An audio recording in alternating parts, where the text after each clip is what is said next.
Vamos en esta mañana a comenzar el curso sobre las religiones y las sectas falsas.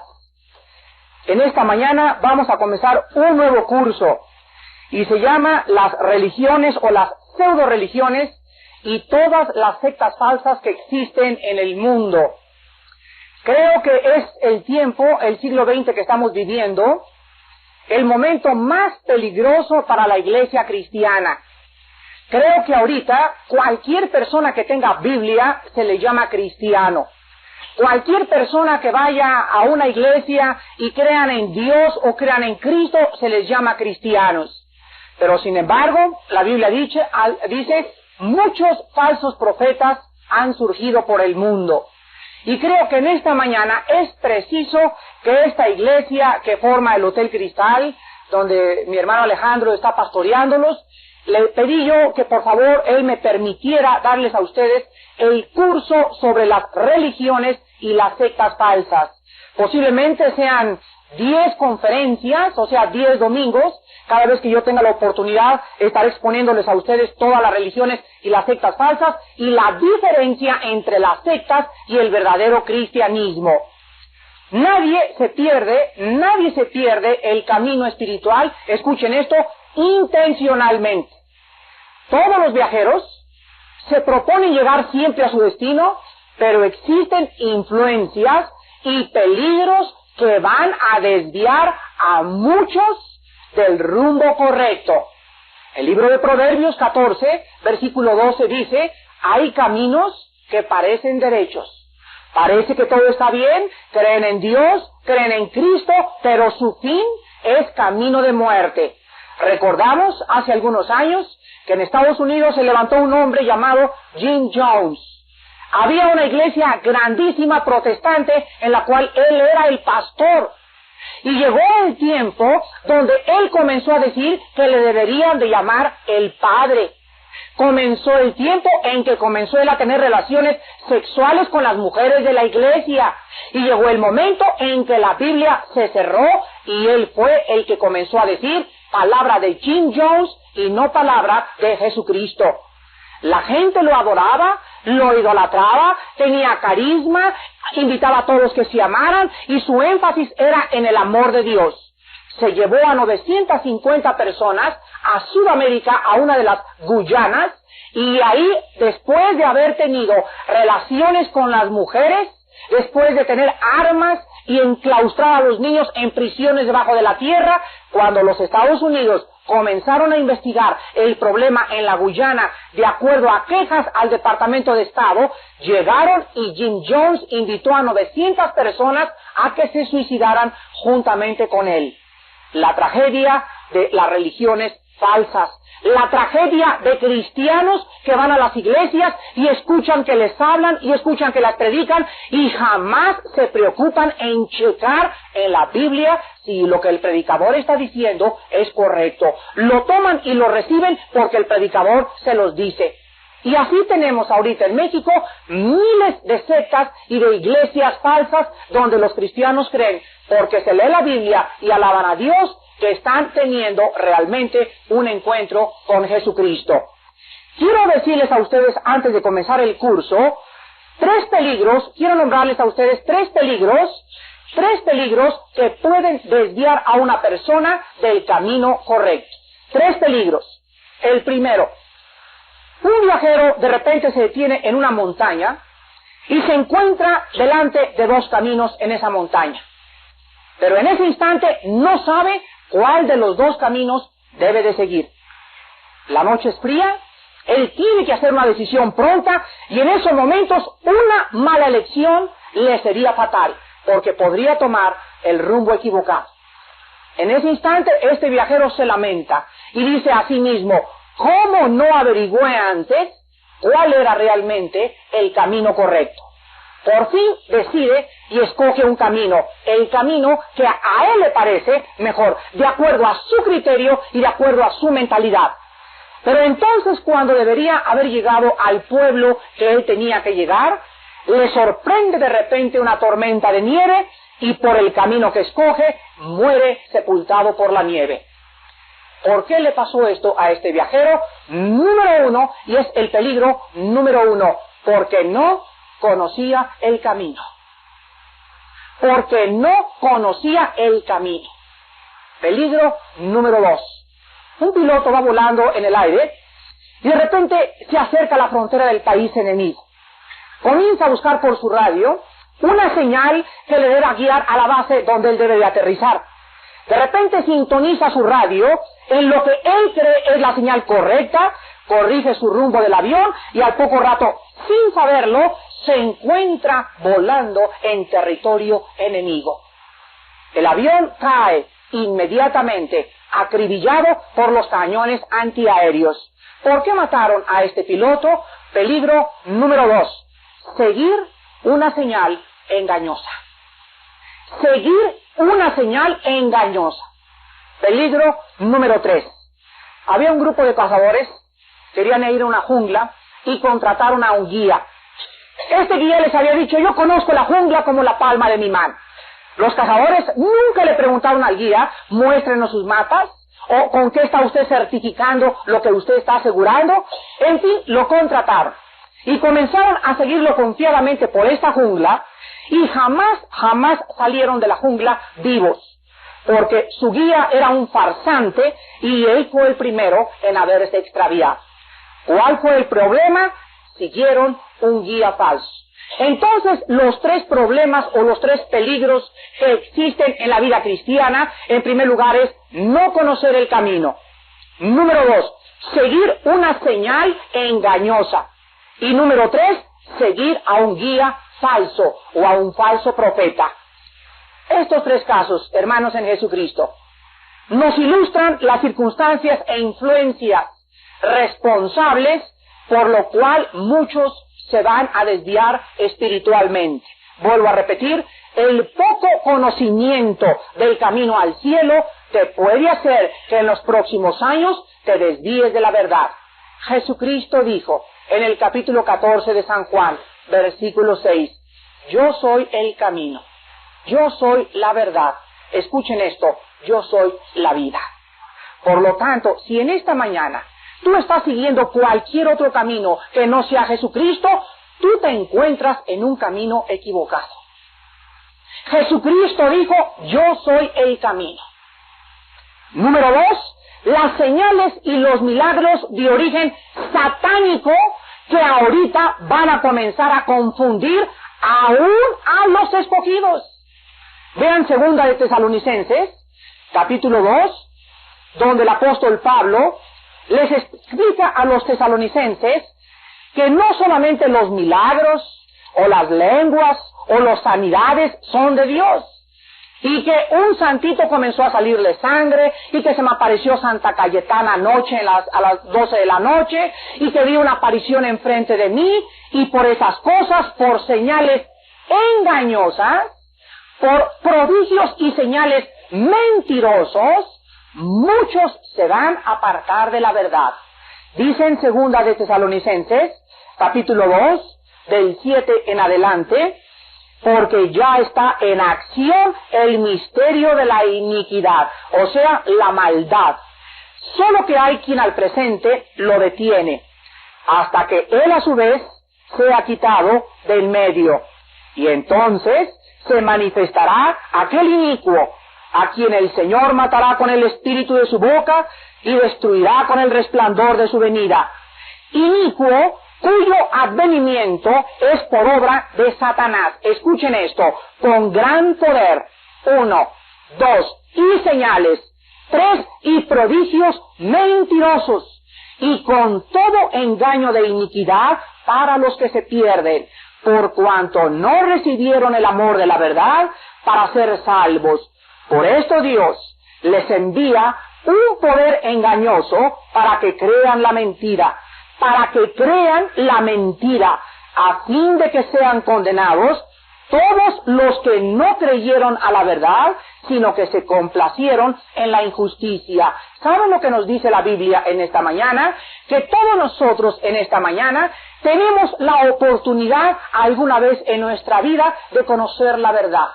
Escucha esto, cuando una persona escucha la verdad y no sigue la verdad, acaba creyendo cualquier cosa. He visto cientos de personas, cientos de jóvenes, que hace 3 o 4 años oyeron esta predicación del Evangelio de Jesucristo. Y me dijeron, Armando, déjame seguir en el yoga. Déjame seguir en la dianética. Déjame seguir en el control mental Silva. Déjame seguir con los testigos de Jehová. Déjame seguir con los mormones. Déjame seguir con los adventistas. Déjame seguir en mi religión.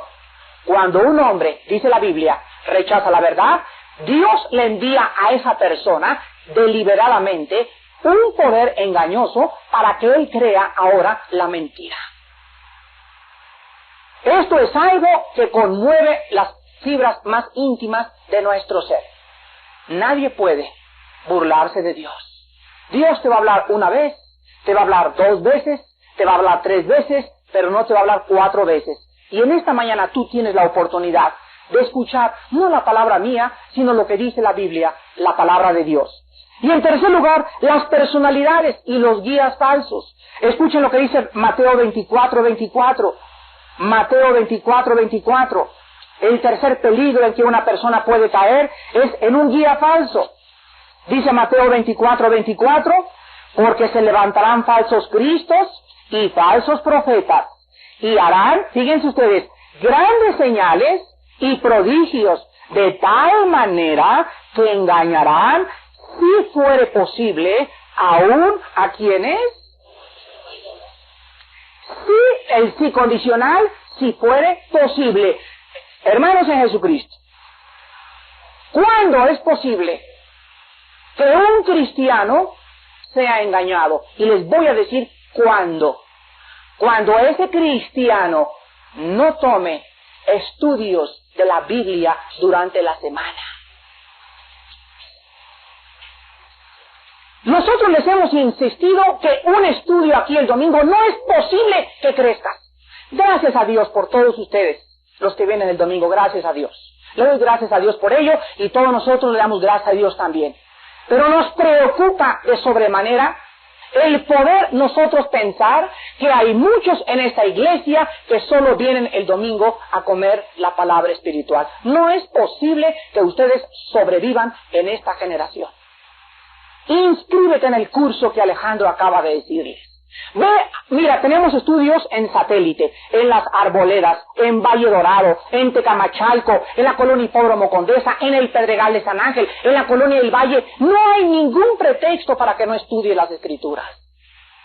Pregúntanos en cuál me queda cerca de mi casa y ve por lo menos a otros 2 estudios entre la semana y ya serían 3 y yo les aseguro que nosotros no seremos engañados. Necesitamos conocer la palabra de Dios. El propósito de este curso entonces es prepararlos a ustedes de los peligros espirituales de personas que se te van a acercar con una Biblia debajo del brazo en la calle y te van a decir, yo soy cristiano. Y si tú no sabes probar los espíritus, si tú no sabes las bases del cristianismo, si no tienes una convicción profunda, serás arrastrado por la mentira. Vean lo que dice Efesios capítulo 4. El libro de los Efesios capítulo 4 nos dice la Biblia previniéndonos de aquellas personas que son como los barcos que no tienen ancla. Dice el versículo 14, Efesios 4:14, para que ya no seamos niños fluctuantes. La palabra fluctuante es un término marítimo y significa ser llevado por el viento. Para que no seamos niños llevados por el viento, por doquiera de todo viento de doctrina. Hace 2 años estaba en el control mental, la semana pasada en la dianética, ahora estoy con los gurús, mañana con los yogis, después con una mujer, después sigo a otra persona que se levanta por allá, siempre llevado por vientos de doctrina, dice la Biblia. Por estratagema de hombres que para engañar emplean con astucia las artimañas del error. Dios, hermanos en Cristo, nos ha dejado un mapa. Si Dios existe, decía Einstein antes de morir, Y si alguien niega la existencia de Dios, decía Einstein antes de morir, pensar que vivimos en un universo cerrado y que no hay propósito ni vida después de la vida, yo no tendría razón para continuar mis investigaciones. Eso fue lo que dijo Alberto Einstein, sin tener un conocimiento profundo de la vida de Jesucristo, el Hijo de Dios. Su razón y su lógica más elemental lo guiaban a comprender que el universo tenía una causa. Ahora, si hay una causa en este universo y Dios nos hubiera dejado solos, o sea, tú piensas lo que es bueno para ti, y aquí mi hijo que haga también lo que él piense que es mejor para él, sería, damas y caballeros, una anarquía y un caos la vida. Porque por allá los homosexuales dirían, para nosotros es normal ser homosexual. Una vez un padre ateo se acercó y me dijo, es absurdo que usted crea en Dios. Y le dije, quiero que me conteste honestamente lo que le voy a preguntar. Si usted me dice que usted no cree en Dios, y llega su hija de 15 años, y fuma marihuana, y tiene relaciones sexuales con sus amigos, y tiene 10 novios que tienen relaciones con ella, y ella llega a pedirle su opinión, pregunto, señor ateo, ¿qué le contestaría a usted? Bueno, yo le diría, me dijo este señor, que de ninguna manera permitiría yo que ella tuviera esta clase de amistades. Y yo le contesté, señor ateo, ¿y sobre qué bases le puede usted preguntar eso a su hija? ¿Sobre qué normas? Y si usted tiene normas, ¿quién se las dio? Su hija le va a contestar, papá, eso es lo que tú piensas. Para mí el fumar marihuana es normal, papá. Tú no crees en Dios, y si no crees en Dios, papá, no hay moral. Mi moral es la que yo inventé, y tus normas son tus normas. Vean ustedes, damas y caballeros, y hermanos en Cristo, lo absurdo y lo irracional del ateísmo. Me dijo hace 2 meses una persona, ahí en Pemex, se levantó después de la conferencia y me dice, pruébeme científicamente la resurrección de Jesucristo. Y le dije, ¿se da cuenta usted de lo absurdo de su proposición? ¿Por qué, señor Alducin? Y yo le dije, yo le voy a contestar con otra pregunta. Pruébeme usted el nacimiento de Napoleón científicamente. ¿Qué quiere usted decir? Que el método científico utiliza la repetición del acto para poder asegurar que es científico. Y la resurrección de Cristo no se puede repetir en el laboratorio. Pero, señor agnóstico, le contesté, sin embargo, aunque no es científica la resurrección de Cristo, existen también pruebas legales, como la prueba oral, la prueba escrita y la prueba física. Por ejemplo, si yo soy jefe de la policía, yo no puedo probar científicamente que esa persona mató a aquella, porque tendríamos que repetir el asesinato. Esto es una imposibilidad. Pero, sin embargo, las huellas dactilares, la presencia física y los testigos serían prueba legal suficiente en cualquier jurado para mandar a esa persona a una prisión sin necesitar evidencias científicas. ¿Se dan cuenta? O sea que las personas que no creen a través del método científico niegan totalmente cualquier evidencia. Esta es la mente irracional, absurda e ilógica del ser humano. Y el cristiano tiene que estar preparado para presentar defensa a los científicos, a los sociólogos, a los psicólogos, a los etimólogos, a toda clase de personas, porque Dios nos dejó un mapa, y déjenme decirles que en este mapa se encuentran todas las respuestas. ¡Aleluya! ¡Gloria a Dios! Dice en 2 de Timoteo, capítulo 3, versículo 16 y 17. Gracias a Dios que Dios no nos dejó solos. Dios nos dejó sus normas. Dios nos dejó sus leyes. Dios nos dejó el propósito, la esperanza, y en este libro se encuentra la vida eterna. Y si no hubiera este libro, si no hubiera normas, si no estuviera probado este libro científicamente, históricamente, geográficamente, la abrumadora evidencia y profecías, sería el caos a nuestro alrededor, porque todos tendríamos diferentes parámetros morales, todos estableceríamos diferentes estados o normas para poder vivir, pero la Biblia dice, así dice el Señor, yo los crié a ustedes y no ustedes a vosotros mismos, por lo cual Él es el que ha establecido cómo debes tú y cómo debo yo vivir. Y cualquiera de nosotros que viole estos principios siempre recibirá las consecuencias debidas a su extravío. Dice en 2 Timoteo 3, 16 y 17, Toda la Escritura, esto es, desde el Génesis hasta el Apocalipsis, toda la Biblia es inspirada por Dios y útil. ¿Para qué cosa? Número uno, para enseñar. ¿Se imaginan ustedes si no tuviéramos la Biblia, qué les podríamos enseñar a nuestros hijos? Hace 10 años estaba de moda la escuela psicológica de la represión. A los niños no se les debe de pegar. Descubrió un psicólogo en Estados Unidos porque se vuelven represivos. Sin embargo, salió otro y dijo que no, que sí se les debería de pegar.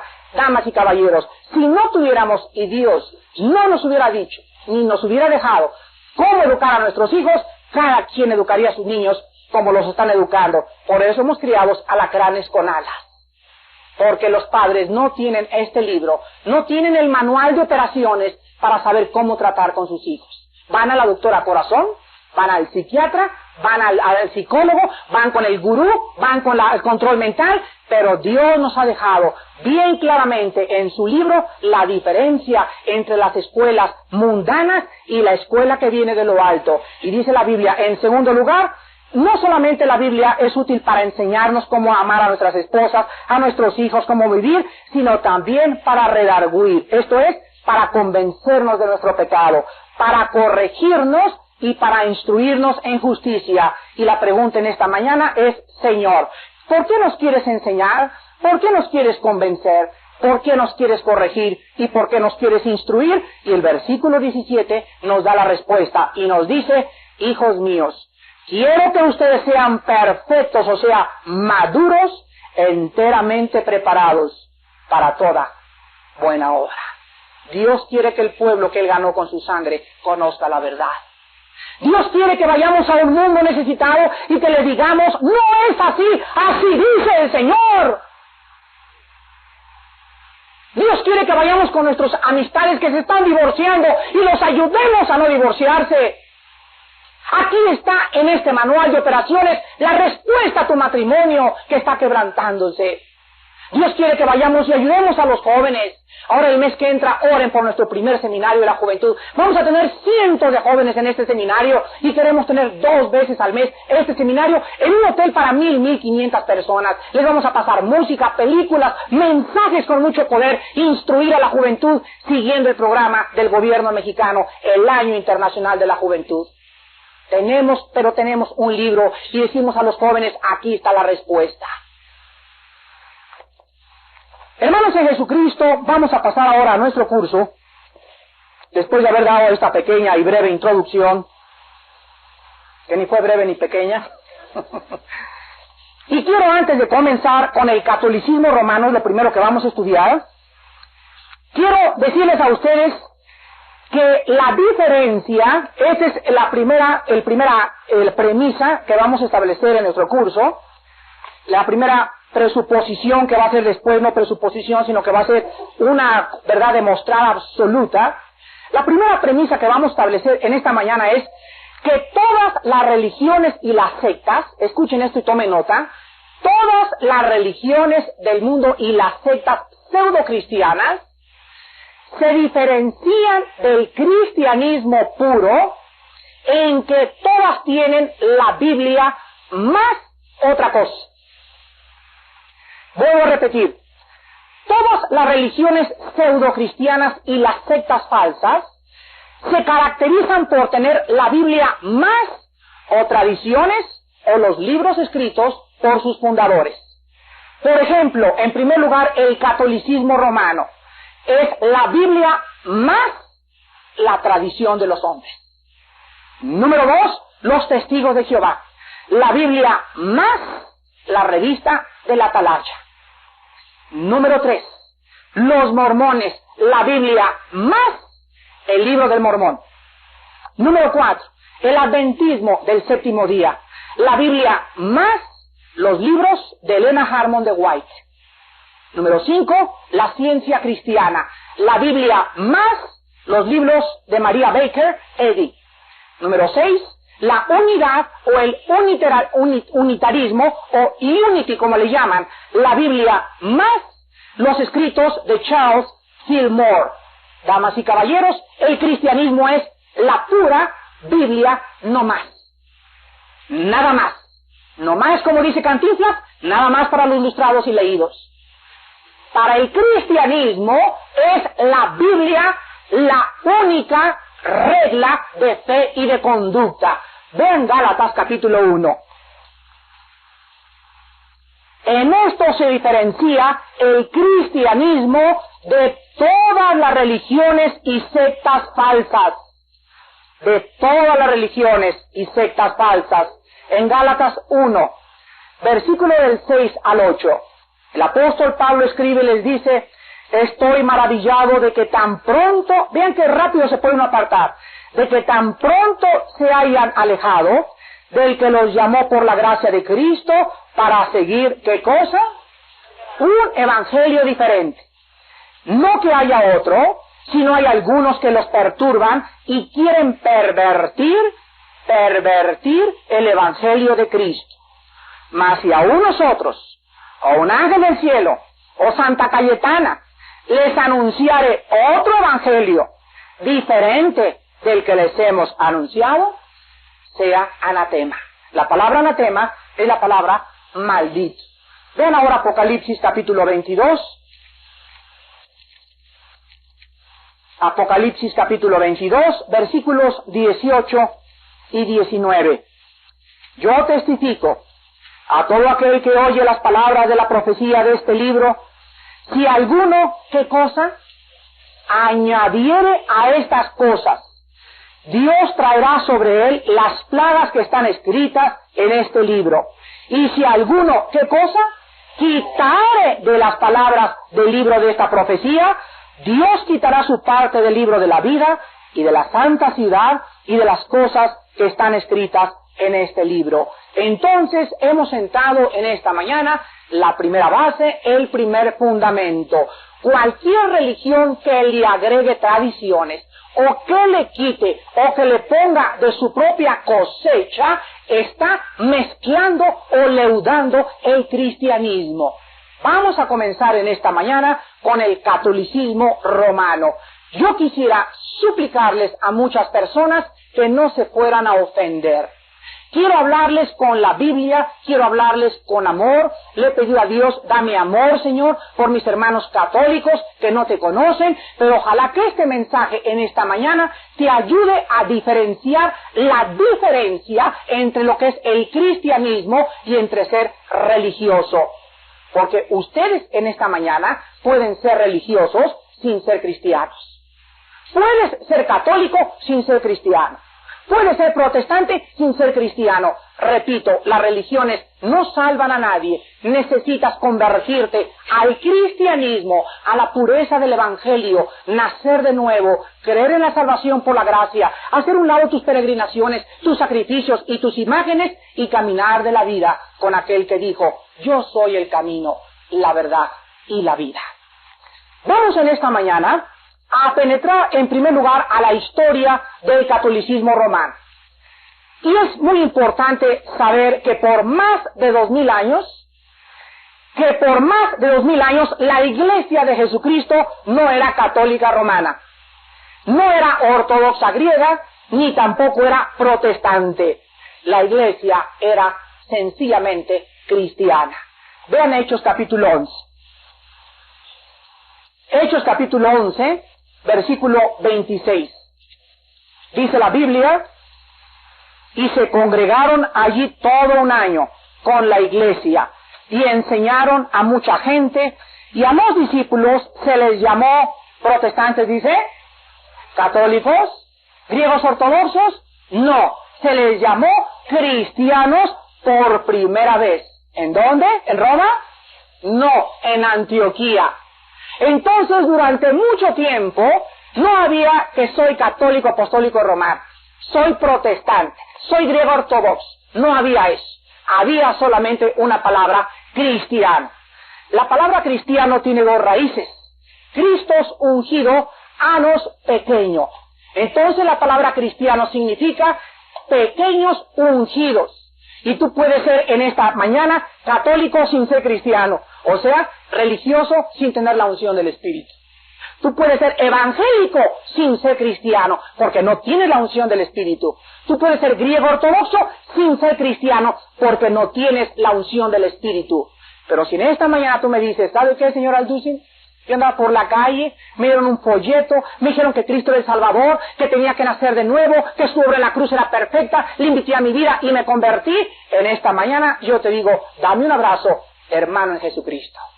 ¿Sabes por qué? Porque el cristiano es la persona que tiene el Espíritu dentro de él. La unción del Espíritu Santo es lo que nos hace ser hijos de Dios. Cuando venga el Señor Jesucristo, no va a llegar Jesucristo en el aire y va a decir, a ver, los católicos allá y los protestantes acá, los mormones. No equivoques el camino. Tú necesitas la presencia y la transformación que el Espíritu Santo efectúa para ser hijo de Dios. Durante los primeros 3 siglos de la historia, la iglesia entonces se mantuvo pura, no había templos, no había católicos, no había protestantes, etcétera, etcétera, debido a las persecuciones de los romanos en contra de la iglesia cristiana. Pero al pasar el tiempo comenzaron las tradiciones de hombres ambiciosos y poco a poco se fueron desarrollando ciertas tendencias dentro de la iglesia cristiana que la degeneraron doctrinal, moral y espiritualmente. En el año 312, después de Cristo, el último emperador romano Constantino iba en una batalla que se llamaba la batalla de Bilbaín. Y en esta batalla dice la tradición que vio una cruz en el cielo y que le dijo, por este signo vencerás. Entonces Constantino mandó que todo el imperio romano absorbiera, ¿qué cosa? El cristianismo. Y damas y caballeros, esta fue la peor tragedia de toda la iglesia de Jesucristo. Porque de repente miles de personas se comenzaron a conformar a solamente ser bautizados de chiquitos sin ser responsables ellos e ingresar a la religión católica y por nombre ser católicos de la boca para afuera. Durante todo este tiempo se celebró el concilio de Nicea. En el concilio de Nicea se adoptó por primera vez el credo apostólico y millares de personas, repito, comenzaron entonces a bautizarse y a ser recibidas como miembros de la iglesia sin haberse enterado jamás de las condiciones para ser cristiano. Una de las cosas que más me han sorprendido es que cuando me encuentro a personas tan lindas que son católicas y muchas de ellas son bien sinceras, les pregunto, ¿ustedes saben en qué está basado el catolicismo romano? Y el 95% de los católicos no te saben contestar. ¿No es una tragedia? Entonces, ¿por qué eres católico, amigo? Pues verá usted, porque cuando era chiquito me echaron agua, hice la comunión, me confirmaron y tengo la foto del Papa en mi casa. Y le pregunto, ¿y eso te da el pasaporte para entrar al cielo? Es increíble que tantas personas tan sinceras puedan estar tan sinceramente equivocadas porque jamás investigaron los fundamentos de la religión a la que ellos profesan. Del año 200 al año 376 después de Cristo, los emperadores romanos habían ocupado el cargo y el título de Pontifex Maximus. Pontifex Maximus, que significa sumo pontífice del orden babilónico, los emperadores romanos. Después de que el emperador Graciano se negara a encabezar una religión no cristiana, Damaso, que era obispo en aquel tiempo de la iglesia cristiana en Roma, fue nombrado para ocupar el cargo de sumo pontífice o pontífice máximo y lo aceptó en el año 378 después de Jesucristo. De esta manera, todas las funciones y el poder se unió en una persona que le nombraron el sumo sacerdote de la apostasía babilónica con los poderes de un obispo cristiano. Muchas veces me he encontrado con sacerdotes sinceros que están buscando veras a Dios y me dicen, señor Alducin, Pedro fue el primer papa. Y yo les contesto y les digo, esto es absurdo históricamente, eclesiásticamente y etimológicamente. ¿Qué quiere usted decir, señor Alducin? Que si en Pedro hubiera sido el primer papa, ¿quién fue el segundo? Porque, damas y caballeros y hermanos católicos, durante 500 años no hubo tal cosa como papas. Si hubiera sido la idea de la sucesión apostólica, los mismos apóstoles hubieran nombrado a un jefe o un pontífice máximo de la Iglesia Católica. Pero en 500 años, damas y caballeros, en 500 años había dos obispos, el obispo de Constantinopla y el obispo de Alejandría, y durante 500 años no hubo tal cosa como que todo el poder residiera en una sola persona. Esto fue un invento de hombres que quisieron comenzar a usar el poder y hacer negocio con el cristianismo.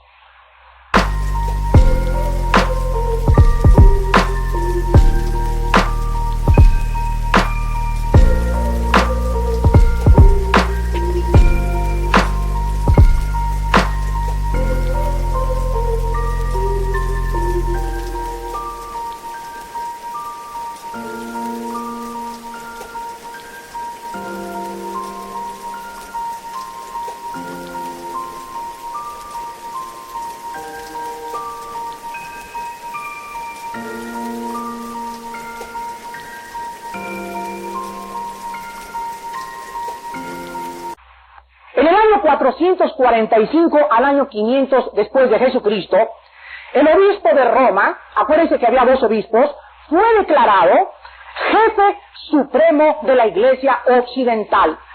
En el año 502 se le declaró al sumo pontífice romano que él no podía ser juzgado por ningún tribunal terrenal, por ningún gobierno ni por ninguna iglesia. Él era el jefe supremo sin poder equivocarse jamás. En el año 510 se elevó a un hombre a la posición de un dios. En el año 1870 se declara por fin, bajo dogma de fe, en el año 1870, la infalibilidad papal. Esto significa que el Papa diga lo que diga, se considera ex cátedra, o sea, que es la voz de Dios. Y si alguien no acepta lo que el Papa ha dicho, es excomulgado. La palabra excomunión significa ser condenado, sin ir al purgatorio, eternamente en las llamas del infierno. La Iglesia de Roma, vuelvo a repetir, enseña actualmente que Pedro fue el primer Papa y que por lo tanto ellos, o sea los papas, le suceden oficialmente. Pero sin embargo, en esta mañana, vamos a comenzar con el catolicismo y a ver qué cosa enseña Roma y a ver qué cosa enseña la Biblia. Vean Deuteronomio capítulo 32. Y vamos a demostrar en esta mañana que no solamente en el Nuevo Testamento, sino que también en el Antiguo Testamento, la roca siempre ha sido Jesucristo y nunca Pedro el apóstol. Después examinaremos ese pasaje que usan donde Cristo le dice, tú eres Pedro y sobre esta roca edificaré mi iglesia. Vamos por orden entonces, y dice en Deuteronomio capítulo 32, versículo 4, Él es la roca, Pedro ni siquiera había nacido, cuya obra es perfecta, porque todos sus caminos son rectitud, Dios de verdad y sin ninguna iniquidad en él. Es justo y es perfecto. Vean ustedes ahora el versículo 18. De la roca que te creó, te olvidaste. Te has olvidado de Dios, tu Creador. Ahora vamos al Nuevo Testamento, en el libro de los Efesios. Efesios capítulo 2, versículo 20. Dice la Biblia, edificados sobre el fundamento de los apóstoles y profetas, siendo la principal piedra del ángulo, ¿quién? Jesucristo mismo.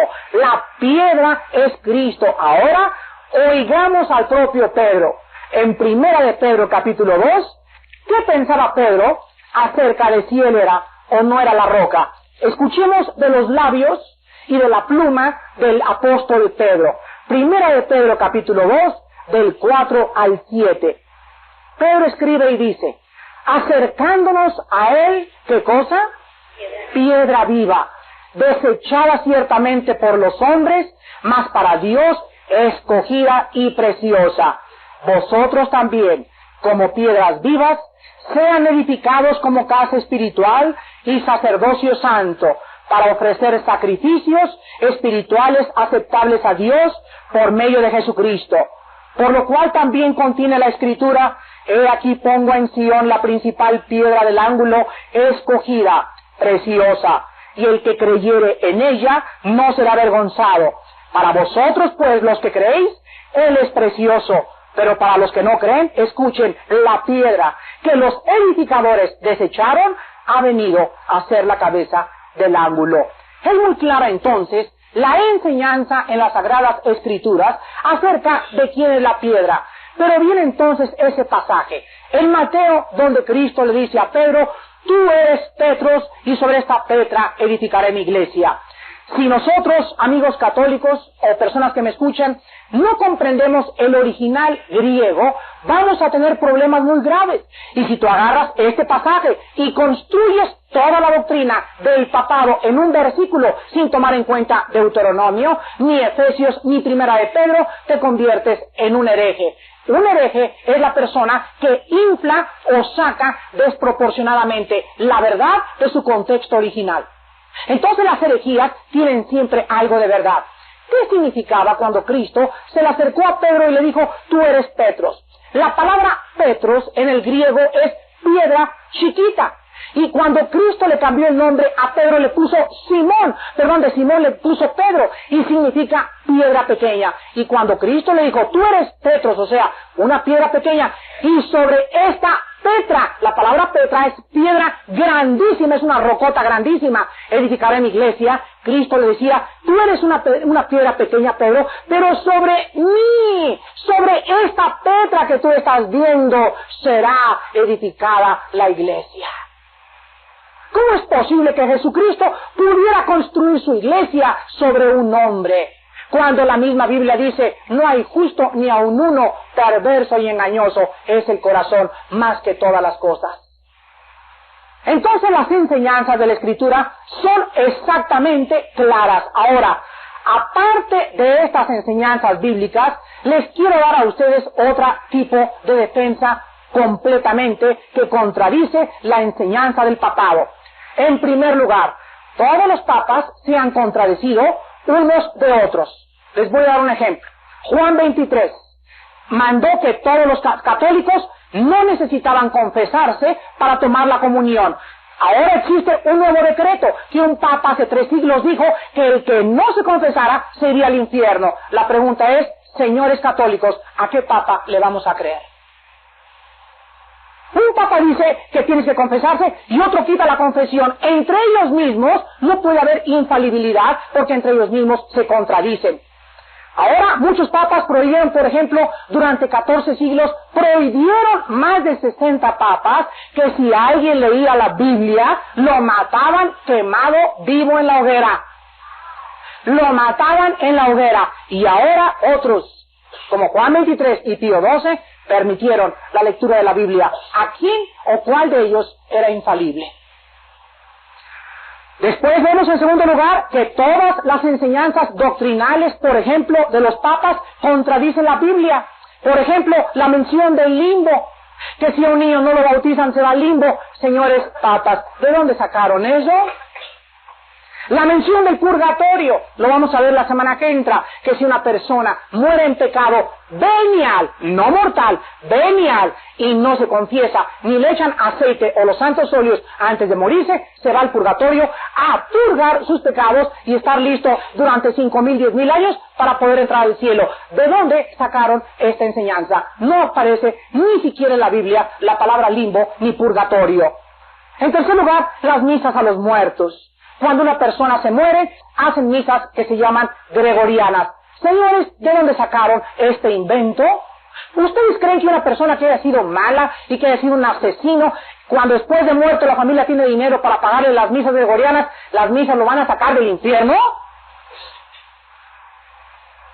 Tenemos también, por ejemplo, que solamente la Iglesia Romana salva. Si tú no eres católico, tú te vas al infierno. Esto fue la declaración ex cátedra del papado. Las veladoras a los santos, a las vírgenes, los santos óleos, en donde se encuentran todas estas cosas en la Biblia, no tienen absolutamente ninguna base más que tradiciones inventadas por los hombres. Gracias a Dios por el Papa Juan 23, que abrió la Biblia y ahora miles de católicos están abriendo los ojos y dándose cuenta lo que dijo Jesucristo en Marcos capítulo 7.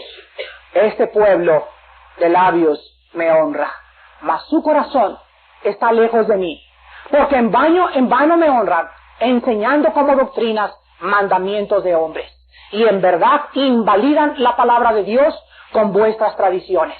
Amigos católicos, yo les invito en esta mañana a venir a la cruz del Calvario. Yo te invito a que vengas y pongas tu fe en un hombre, en Jesucristo, el Hijo de Dios, y que tú creas que Él es el Salvador. Su Santísima Madre, la Virgen María, es solamente la portadora del cuerpo de Cristo en su santa y bella matriz que ella tuvo. Pero tu confianza tiene que estar en Jesucristo, el Hijo de Dios. Él es el único Salvador, y no hay otro nombre bajo el cielo en quien podamos nosotros ser salvos, ni tampoco hay otro mediador. Solamente el nombre de Cristo es el único que puede acercarte al Padre, que en esta mañana te quiere perdonar y quitarte la venda y traerte a la salvación en Jesucristo. ¿No quisieras en esta mañana entregarle su vida? El próximo estudio vamos a ver los padres de la iglesia, la Inquisición, las herejías, el celibato, los pecados mortales, etcétera, etcétera, y vamos a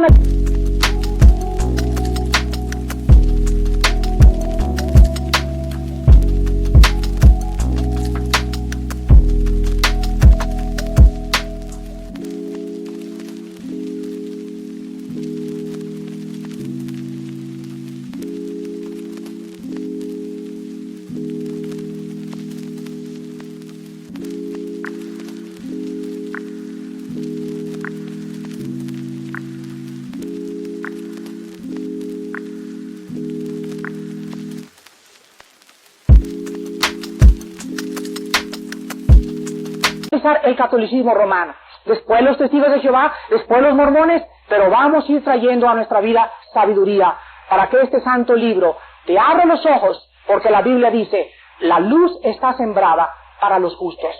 Oremos.